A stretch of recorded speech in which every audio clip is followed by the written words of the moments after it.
Λοιπόν, μεχταράδες μου, σήμερα θα μιλήσουμε γιατί δεν πρέπει να τρώμε γαλακτοκομικά και αλατικά. Δεν θα το πήγαινα τόσο γρήγορα, απλά επειδή βλέπω ότι υπάρχει πολύ μεγάλη μημάθεια και είναι καλό να το πούμε και στους συγγενείς μας, στους γονείς μας, στους φίλους μας, τέλος πάντων σε όποιους νοιαζόμαστε. Θα μιλήσουμε πρώτον για τα γαλακτοκομικά. Γιατί δεν κάνει πραγματικά να τρώμε γάλα αγελαδινό και όλα τα προϊόντα. Γιατί ξέρετε τι κάνει. Πιάνει μια άρνηση αυτή. Ξέρεις, κορίτσι μου, γι' αυτό. Η όλη αλήθεια πίσω από τα γαλακτοκομικά. Καλός ή κακός ο άνθρωπος, εδώ και 400 χρόνια περίπου, έχει αλλάξει το DNA της αγελάδας. Από τα φάρμακα που τους δίνουμε και από τις τροφές, πλέον η αγελάδα δεν είναι όπως ήταν τα παλαιότερα χρόνια που παίρναμε το γάλα από εκεί και μας έκανε καλό. Αυτή τη στιγμή, αυτό το προϊόν που βγάζει, όταν μπαίνει στο σώμα μας, όσο ο υπολογιστής βγάζει Error 404, έτσι γίνεται και με τα προϊόντα όλα τα γελαδινά. Τι γίνεται, το τρώμε, μπαίνει μέσα μας, ο οργανισμός δεν το γνωρίζει, λέει τι είναι αυτό ρε ψηλέ που μου έβαλες, βγαίνει ένα error και απλά προκαλεί φλεγμονές μέσα. Αυτό σταδιακά, κατά τη γνώμη μου, προκαλεί καρκίνους, ειδικά στο έντερο. Μάλιστα, να πω την αλήθεια, είχα και ένα κοντινό μου πρόσωπο που ξέρω ότι τρώει γαλακτοκομικά, γυμνάζεται εδώ και 15 χρόνια και ενώ κάνει τέλεια διατροφή, πολύ αερόβιο κτλ. Μπορεί να είναι και γενετικό, αλλά έβγαλε καρκίνο στο έντερο, πάλι καλά το πρόλαβε, κόψαμε ένα 20 εκατοστά και όλα καλά. Όταν τρώμε κάτι και το σώμα μας δεν το αναγνωρίζει και δημιουργείται φλεγμονή, είναι, όπως εγώ λέω, σαν να έχεις μια πληγή και εσύ πας και την ξύνεις κάθε μέρα, την ξύνεις, δεν θα υπουλωθεί ποτέ. Δηλαδή, κάθε μέρα, αν τρως κάποιο γαλακτοκομικό προϊόν, ουσιαστικά δημιουργείς μια πληγή και δεν την αφήνεις να υπουλωθεί ποτέ. Άρα, εν καιρό θα γίνει κάτι πιο μεγάλο και θα υπάρξει πρόβλημα. Δεν έχουμε πολλές επιλογές όταν θέλουμε να κάνουμε μια πρωτεϊνική διατροφή και έτσι το γιαούρτι είναι μία από τις ιδανικότερες. Εγώ προσωπικά πλέον στη ζωή μου δεν τρώω ούτε ψωμιά, ούτε γαλακτοκομικά.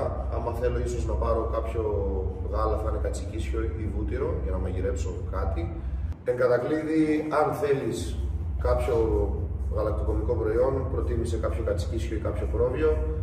Ιδάλλως να ξέρεις ότι απλά δημιουργείς στο σώμα σου φλεγμονές οι οποίες αργότερα θα σου βγουν σε κάποιο μεγάλο θέμα. Να τα πούμε στον κόσμο να τα ξέρει. Λοιπόν, κάτι άλλο που ξέχασα να πω πριν. Αγγλία, Γαλλία, Γερμανία. Αν θα πας σε ένα σούπερ μάρκετ να ψωνίσεις κάποιο γάλα ή κάποιο γαλακτοκομικό προϊόν, θα δεις ότι στα ράφια έχει γάλα τύπου 1 και γάλα τύπου 2. Το τύπου 1 είναι αυτό που προϋπήρχε από παλιά. Θα πάρεις το γιαούρτι τύπου 1 και θα σου κάνει καλό, θα πάρεις την πρωτεΐνη κτλ. Το τύπου 2 είναι το καινούριο, είναι οι αγελάδες αυτές που έχουν εξελιχθεί. Που έχουν μεταλλαχθεί, όχι εξελιχθεί. Εμείς εξελισσόμαστε, οι αγελάδες μεταλλάσσονται. Στην Ελλάδα ακόμα είναι μπερδεμένα τα πράγματα. Δηλαδή, μπορεί να πάρεις μια εταιρεία σε ένα γάλα, την μία να το πιείς, να νιώσεις λίγο πρεσμένος, μπορεί να πάρεις την άλλη και μπορεί να το νιώσεις ψιλοκαλά. Καλό είναι να τα αποφεύγετε. Ξέρω, δεν θέλω ούτε να τα κράζω πολύ. Ο καθένας μπορεί να τρώει ό,τι θέλει. Εγώ μιλάω για αυτούς που θέλουν να κάνουν το παραπάνω βήμα και να πάνε στο, πώς λέω, the road to superhuman. Από εκεί και πέρα επιλογή σας είναι. Αν θέλεις κάποιο γαλακτοκομικό προϊόν, θες να φας ένα γιαούρτι σούλιψε ή ένα ριζόγαλο ή κάτι, προτίμησε ένα κατσικίσιο γάλα που ακόμα είναι καλύτερο ή το βούτυρο που μπορεί να θες να μαγειρέψεις κάτι. Και τέλος, επειδή το προαναφέραμε κιόλας στην αρχή, αλατικά. Τι είναι? Ψόφιο κρέας. Ψόφια τροφή, δεν παίρνεις κάτι από αυτό, είτε είναι, να μην πω, εταιρείες και κάποιες που βγάζουν ένα πιο καλό είδος, πιο ακριβό είδος, το πουλάνε 15 ευρώ, δεν σημαίνει ότι είναι καλό. Στον Κρεοπόλη το χοιρινό έχει 4 ευρώ το κιλό. Άμα πας να πάρεις γαλοπούλα, έχει 12. Πας στο ψυγείο, βλέπεις γαλοπούλα και ζαμπόν που είναι χοιρινό, ίδια τιμή. Πώς γίνεται αυτό? Βάσει λογικής, πώς γίνεται όταν το ένα έχει 4 και το άλλο έχει 14 το κιλό. Καλό είναι να τα αποφεύγετε, δεν παίρνετε τίποτα, είναι μόνο καρκινογόνα. Δείτε λίγο κάποιο ντοκιμαντέρ, έχει βγάλει και το Netflix τελευταία κάποια και για το έντερο και για τα φαγητά. Άμα τα ψάξετε και σας ενδιαφέρει, δείτε τα, είναι πολύ επιμορφωτικά και τα δείχνουν αρκετά ωραία. Όλα αυτά ισχύουν.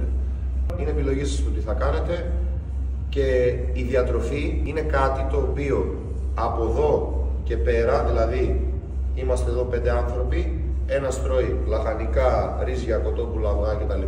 Και ο άλλος τρώει πατατάκια, αλατικά, σοκολάτες κτλ.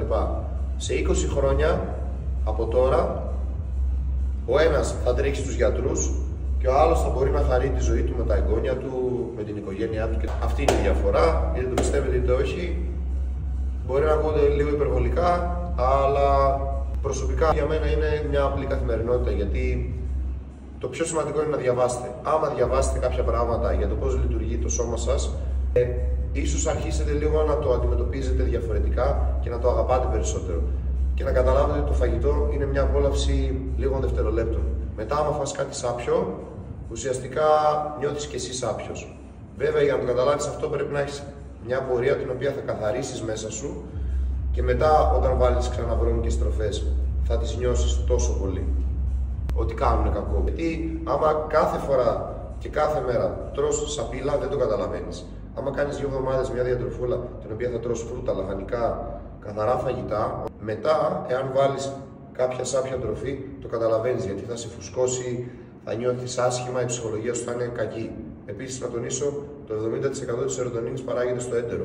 Αν εσύ βάζεις σκουπίδια, θα σηκώνεσαι κάθε μέρα στεναχωρημένος. Αν το προσέχεις και βάζεις φρουτάκια, λαχανικά, καθαρές τροφές, κάθε μέρα θα ξυπνάς πιο ανάλαφρος και θα νιώθεις μια εφορία. Τέλος. Γεια σας,